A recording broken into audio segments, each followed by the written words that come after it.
Okay, so a few days ago I did a video on the Vancouver hotel situation. Well, now it's Toronto's turn, and they're reporting they're losing other events and conventions because FIFA's in town. Was it a good trade-off? I don't know, not in my opinion.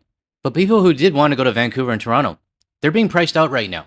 And speaking of prices, the World Cup is going to cost Canada $1 billion. Federal government will pay $473 billion, and the balance will be the other levels. But I don't even think this includes the security costs that they haven't even announced in Vancouver yet. And just for reference, they said the security presence for the FIFA World Cup is going to be a lot larger than the 2010 Olympic Games. And that cost Vancouver, I think, 800 or 900 million. Yeah, million. I don't think anyone in Vancouver and Toronto are happy right now. But you know who's happy and probably eating popcorn? Montreal. But you have to wonder, what's going to come out of this? Like, what's going to be the legacy of FIFA being in Canada? The last story I have talks about the legacy that Vancouver has with the 2010 Olympics. I'm going to talk about that more later because this one hits home for me. Also, stick around to the end. For the Canadians, I have another petition that I am featuring on my channel. And this one, it ends in about a month. And it's about my least favorite ambassador. So if you don't like this guy, you're going to want to stick around to the end.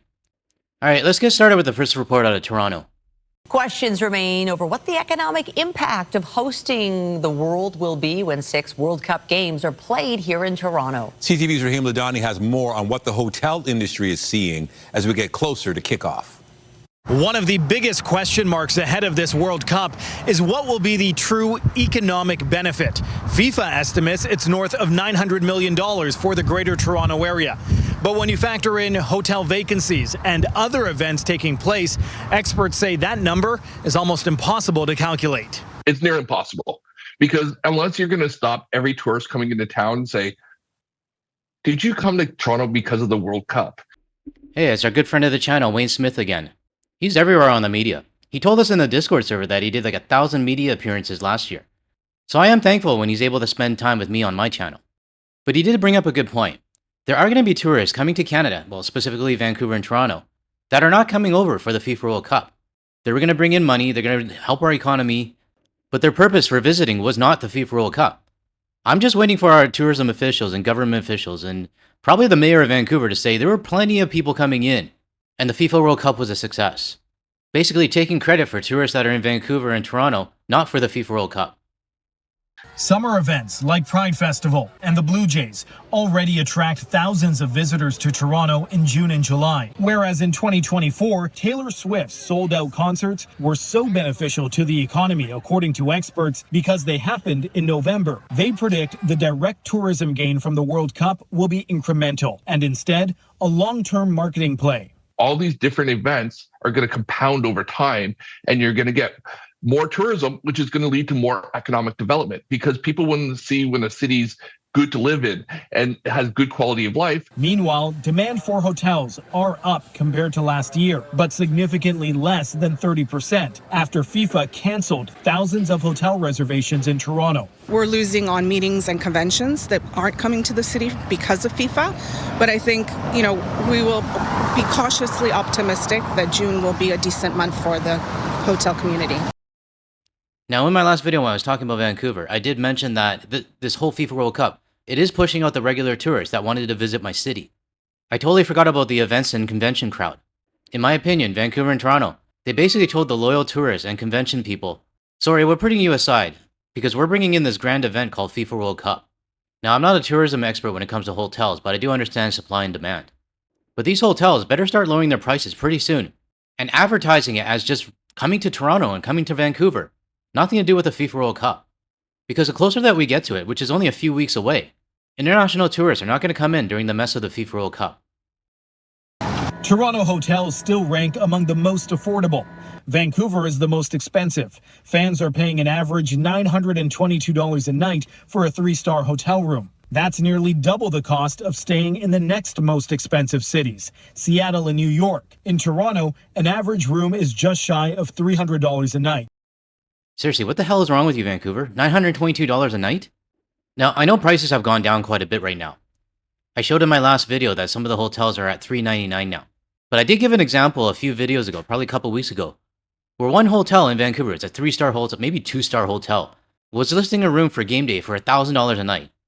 Like this, for $1,000. Would anyone pay $1,000 for this? No. I'm actually embarrassed that my city is at the top of this list, and it is preventing me from coming home this month or next month. Well, this and also flight prices as well. Now, I did see someone in the comments ask, don't you have any friends or family you can stay with? And I do. I have lots of friends and family in Vancouver. But it's just one of those things where you don't want to impose for like 2 weeks. And you can stay outside the downtown core. We're here in the Greater Toronto area in Bolton, Ontario, with a great hotel behind us. There's Mississauga, all accessible by public transit. There are still tickets available for the 6 matches being played in Toronto, but the city is among the most expensive, with the average seat costing nearly $1,300. Raheem Ladani, CTV News. Now, we talked about what it's going to cost for a hotel room, and we talked about what it's going to cost for a ticket. But what is it going to cost the everyday Canadian citizen with your taxpayer money? This next report here shows that it's going to cost Canadians $1 billion and $82 million a game just to have the games here in Canada. Let's take a look. This Toronto hotel is expecting to be a lot busier when the World Cup is in town. It's smack dab beside the field, but less than a month out. No nights are sold out yet. We're still holding out hope, but, if it was anything like Taylor Swift, we would have had all the rooms in a long time ago, yeah. This is a second hotel that's next to a stadium that is not sold out. The last one was the MetLife Stadium and a hotel, I can't remember what it's called, but that one was in New Jersey. Let me show this small clip in case you didn't watch my previous video. The hotel is yards away from MetLife Stadium. You're literally right across the road. But he admits even that wasn't booking rooms at first. Everybody's charging $1,400 a night, and they're asking for 4-night minimums. And that's what we did. And we got 0 bookings. So he slashed prices and got rid of minimum stay requirements. We've seen an uptick over the last 2-3 weeks. Rosenblatt says his hotel is now more than 50% booked for World Cup night. So that hotel was 0% booked. Like 0, and he was right across the street from the stadium. And he was forced to slash his rates to at least get people in his rooms. Now this guy here in Toronto, I don't know which hotel, I think it's X Hotel or something. I'm curious to see what his occupancy rate is at. Is he 90% sold? 50? 40? 30? It's not just Hotel X. FIFA canceled thousands of bookings for teams, sponsors, and broadcasters after demand projections fell short. One thing that's more certain is how much it's all going to cost Canadian taxpayers. The Parliamentary Budget Officer estimates the bill to host just 13 games will be more than $1 billion, about $82 million per match. That's on par with the cost per game in previous tournaments in other countries. But history shows that whether we're talking about the World Cup or the Olympic Games, historically, it's been very difficult to recover the cost. This tourism professor points out it might be even harder at the upcoming World Cup, with Mexico and the U.S. hosting 2. We cannot expect to have the full economic benefits that in the past some of the countries have had with hosting the World Cup. And that's the thing I think people need to realize. In the past, the FIFA World Cup was in 1 country. Now it's in 3. You're spreading out the games, but you're increasing the cost in every city and every country. The $1 billion that it's going to cost Canadian citizens. And this is just an estimate. And I'm pretty sure I haven't seen anything about the security costs in Vancouver yet. I believe they were supposed to give those numbers mid-May or something like that, but I haven't heard anything yet.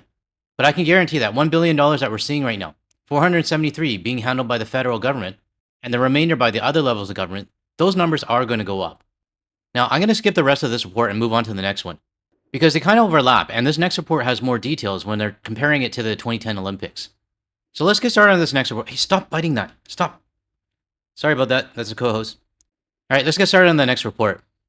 Carson Binda with the Canadian Taxpayers Federation says the total $1 billion price tag is eye-watering, while the Watchdog's report says the $82 million per game estimate is on par for other host cities. Binda says that comparison doesn't hold weight because Canada is only hosting a fraction of the tournament. Beyond that, other host cities have found cost-sharing agreements where the private sector is picking up a bigger part of the tab. Now, to my own knowledge right now, I don't know of any other private sector company or business that might be helping out with the cost when it comes to hosting FIFA in Canada. This part right here is a huge difference if you're comparing it to the 2010 Olympics. And later on in this clip, you're going to see why. A similar approach was used for the 2010 Olympic Winter Games, where the operating budget was mainly funded through the private sector, while taxpayer funds were set aside for Olympic facilities like the Richmond Oval, Olympic SkyTrain, and Athletes Village. We built the facilities for that, and we were told, if there isn't enough money in 580, find it somewhere else. But this is what the taxpayers are going to contribute to this. Now, this is the part I really wanted to show. There was a limit in terms of what the federal government would provide for the 2010 Olympics. Now, if you don't know who this guy is, John Furlong, he was basically the guy that organized the entire Olympics for Vancouver. And I do remember back in the day that there was always news reports about how they were trying to find money, find funds, find investors, or sponsors that would help out. But this time around, it seems like, no, the taxpayer is just going to pay for all of it.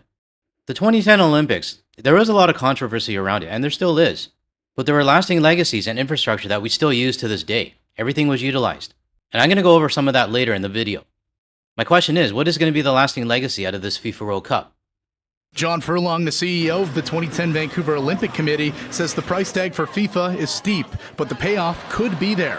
Furlong adds that the success of the tournament is dependent on Team Canada's performance and the support from the public. I think there are quite a few people in the community that are not happy with stories about gouging for tickets and hotel prices and all of that. The only way to overcome that is to talk about it. Something the province still hasn't done. Minister Ann Kang would not confirm the $578 million price tag and argues that the economic impact will outweigh the cost. Meantime, residents we spoke with say the price is just too high to justify the excitement. I'm not sure that, it'll be, the juice will be worth a squeeze for this city. We have a lot of issues in the city that I think are probably more pressing that should be dealt with. Certainly the $1 billion is totally of concern. I mean, that money could be spent in so many other places. The province says updated numbers are coming next week, but until then, plenty of Vancouverites are wondering if this World Cup spending spree is already in extra time. Why does the media always have to end things on a cheesy note? Anyways, I agree with my fellow Vancouverites. I think it's a waste of money, and I think it's a waste of time, to be honest. But if you look at the two events, the FIFA World Cup and the 2010 Olympics, if you compare them together, they both cost a lot of money. And this is just my thoughts and opinions. But we got a lot more out of the 2010 Olympics than we're getting out of FIFA. And I'm going to give you a couple examples of what we got out of the Olympics that we're still using to this day. The Sea to Sky Highway from Vancouver to Whistler was upgraded. Pretty much the whole thing. There were certain parts of the highway that were actually pretty dangerous, and also single lane each way. But it's much better nowadays. Then you got the Canada Line, which goes all the way from YVR Airport into downtown Vancouver. It's the light blue line on the map that you're looking at. I've used the line hundreds of times, whether traveling to the airport or for work. Then you got the new community centers in Vancouver and Richmond, which is used every day by Lower Mainland citizens. And last but not least, Vancouver got a new neighborhood. This is called the Olympic Village, where all the athletes stayed. Now, each of these projects that I just listed, they had their dramas, they had their issues, but we're now, 16 years after? Wow, I just realized the Olympics was 16 years ago. Anyways, my point is that the Olympics at the time, it cost a lot of money. There was a lot of drama, a lot of protests. But there were lasting legacies that still benefit Vancouver to this day. Now, was it worth it? There'll be an argument on that. Some say yes, some say no. I'll admit, in the beginning, I thought it really wasn't worth all the money that we're spending. But the Olympics went well. It was a great 2-week party, like non-stop partying. And 16 years later, we still have something to show for it. So my question is, we spent a shit ton of money on the Olympics, and we got all of this for it. What you see on the screen right now. I haven't even showed the stuff that Whistler got. But the biggest question I have is, what's going to be the lasting legacy for all this money that we spent on FIFA? What are we going to look back at 16 years from now and say that this came from the FIFA World Cup? Is it going to be this pathetic little sign that's sitting outside BC Place? That's going to be our reminder of how much money we spent. Because I honestly don't see anything else that will benefit Vancouver or Toronto because of these FIFA World Cup events. I mean, hell, maybe even Dr. Evil might take this sign away from us saying that we can't advertise FIFA. That's just the kind of guy he is. So to everyone watching this right now, what do you think is going to be the lasting legacy out of FIFA that benefits Canada? I'm really confused. I mean, I really don't see anything. But let me know your thoughts in the comments below. Now, the final thing I want to talk about is for my Canadian viewers. It's a petition that's been out for a while. And this one has to do with my most hated person, Pete Hoekstra. Well, not most hated. I mean, he's top 5. But with all the drama surrounding him lately, and him making an abrupt exit from Canada for whatever reason, and also being now linked to the Alberta Separatist group, I think this petition I'm going to show you needs to be signed by all Canadians. So let me read this out to everyone. It's petition number E-7124. Petition to the Government of Canada. Whereas ambassadors accredited to Canada are expected to conduct themselves in a manner that respects Canada's sovereignty, values, and principles of diplomacy. Everything that Pete Hoekstra is not. Foreign envoys must maintain decorum, impartiality, and respect towards the government and people of Canada. And there are concerns that certain actions and statements by U.S. Ambassador Pete Hoekstra have been inconsistent with the standard of conduct expected from a diplomatic representative to Canada. We, the undersigned, residents of Canada, call upon House of Commons to formally review the conduct of the U.S. Ambassador Pete Hoekstra. Should the review find that Ambassador Hoekstra's actions are inconsistent with diplomatic protocol or detrimental to Canada's interest, the government of Canada take appropriate diplomatic measures, including the possible request for his recall. In other words, get him the hell out. Now, this petition was initiated by Hugh Winters from Toronto and is sponsored by Alexandre Boloris. I hope I said that right. Now, I'm a little late to the party on this one because this one opened for signatures on February 25th, but it closes June 25th, which is not that far away. And in light of Mr. Hoekstra's abrupt departure from Canada, as well as his link to the Alberta separatist group, I think something needs to be done about this. So I'm requesting the GTL community who are Canadian to take a look at this petition and see if it aligns with your values. I'm not forcing you to sign it, I just want you to at least read it over and see it. It's currently sitting at 1,959 signatures at the time I'm editing this video. And it looks like there's just over a month to sign it. Hey, stop biting my toe! Hey! Oh my god. I'm so sorry about that. What I was saying is that there's just over a month left to sign it. So I want to see if we can at least get this one to 5,000 signatures. So if you're interested in reading it or signing it, the link will be in the description below, as well as the pinned comment. Alright, I gotta wrap this one up quickly because the co-host is getting really antsy. But before I leave, I would like to thank Dr. Dre Light from our Discord server for posting this photo of the Salt Marsh Trail in Cole Harbour, Nova Scotia. I couldn't really figure out where to put the co-host in this one, so I just put her like right in front, like in your face, which is what she's doing right now. Shh. But thanks again, Dr. Dre Light, and I appreciate you sharing this with the community. If you found any value in anything I said today, or you want to hear more from a Canadian and international point of view, oh shit, I forgot what I was going to say. Without the US media bias, make sure you hit that like and subscribe button below. That way you'll be... forget it. You know how the rest goes. I'll catch you in the next one.